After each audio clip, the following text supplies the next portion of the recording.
Thank you, Council President Nancy Navarro.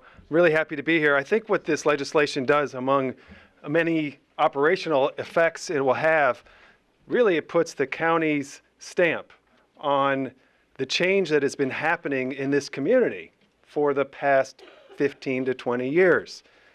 20 years ago, Montgomery County looked profoundly different than it does today. And Nancy has been part of a generation of elected officials that have been guiding that change, and I think that generation is really now fully present right here in this room, tackling in a more direct way the challenges that we see around us that have been created by this world and this country's history of racial oppression and injustice.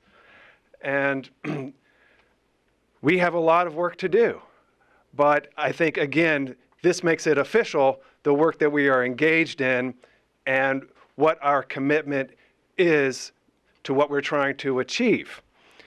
We have work to do around police reform and bringing the community into the process for making decisions about how police work happens in our county. We have work to do around immigration and protecting everyone who lives in this community regardless of their documentation status, creating pre-K and childcare so that every child can enter school ready to learn.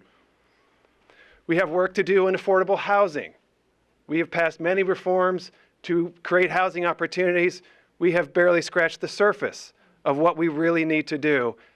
First of all, to account for the way that land has been controlled over the years, but also for the impact of government segregation, government-sponsored segregation, which is a legacy not only in Montgomery County, but everywhere you look, and its accumulated effects.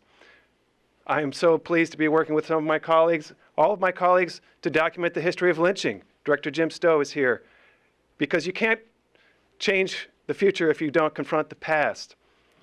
But the last thing I wanted to say, growing up in Oakland, California, I learned, and I knew, no one had to tell me, I could see that at the end of the day, a community is only going to have as much success in creating opportunity for people as it has economic strength to bring to that conversation.